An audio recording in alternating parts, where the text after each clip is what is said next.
Kamelengoni ye fɔlikɛ minɛ ye min lakodɔnna wasolo kɔnɔ Mali jamana kan.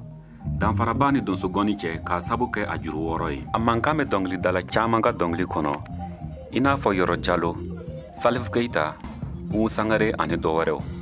Zumana jarabila kamelengoni la.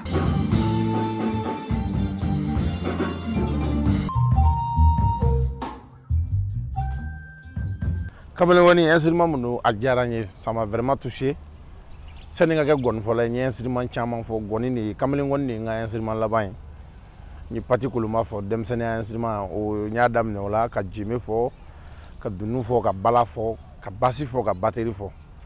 Bon kɔfɛ n nana ye kamelengoni instrument mun don a ka di mais mɔgɔw bɛɛ kɛlen don k'a isoler. Et pourtant instrument mun don a ka di, voilà, bɛɛ kɛlen don kunkolo don k'a to wasolonkaw bolo.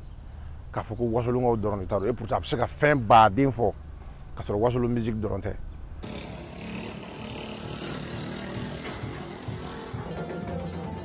Zumana be a ka kamelengoni la baara fɔli suguya caaman kɔnɔ ani ka fɔlikɛla caaman bilasira. Sabula a ye juru wɔɔrɔ wɛrɛ fara a ka kamelengoni kan k'a kɛ juru 12 ye min b'a to a bɛ se ka fɔli suguya caaman kɛ.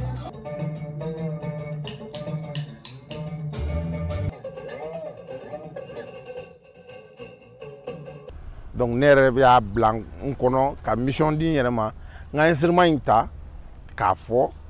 Donc an ka jɛ ka fara mɛtiriw kan k'a labɔ a bɛ se ka lakodɔn hali bi cogoya min na mɔgɔw ka se ka k'a fɛ. N b'a don rap musique la, n b'a don jazz la, n b'a don blues la, n bɛ wasolon fɔliw kɛ n'a ye. Vraiment, je tiens beaucoup à cet instrument là.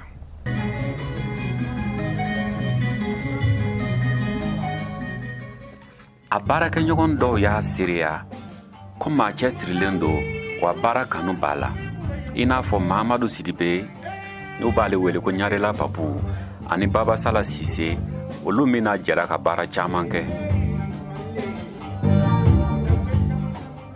K'a daminɛ depuis kunun kana se bi ma, n'i ko kamelengoni o ye wasolo ye, et puis ka gɔni bila en valeur sisan nin wagati in na, jeu de bɛ k'a kɛ. Ne m'a fɔ gɔni tɛ, gɔni bɛ fɔ fɔlɔ, mais ka na ni gɔni ye ka taa kalan yɛrɛ kɛ k'a kɔri kalan, gɔni yɛrɛ ye fɛn min ye, Zumana Jawara de nana n'o ye. Courage min b'a la a ka continuer n'o ye. Joue a ma découragé, courage b'a la, n'i ye jouer i b'a dɔn k'a fɔ musique ka d'a ye, halisa o diya n ye n'o courage a ka to ni o ye. A ye fɛɛrɛ wɛrɛw fara a bolo kan cogo min na a ka gɔni bɛ se ka fɔli suguya caaman kɛ. Jateminɛla an bɛ yɔrɔ min ko bi, an tɛ k'an ka fɔlikɛminɛn kɔrɔw don ba la. O dun ye fɛn ye min man ɲi an danbe ma.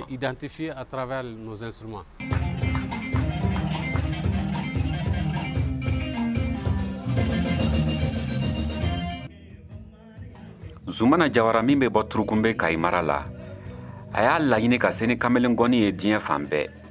O la a bɛ ɲɛnajɛ caaman kɛ Mali kɔnɔ ani Mali kɔkan ka maaw lanisɔndiya.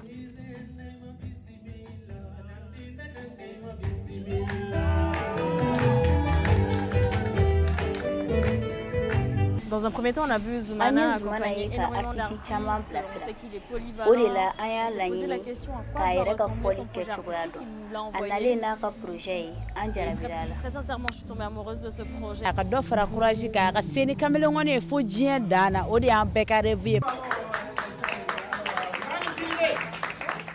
Zumana Jawara tilalen ina la min ye Mali seko ani dɔnko kalanso dɔ ye, a b'a la halisa ka fɔli kalan conservatoire Balafaseke Kuyate la Bamakɔ.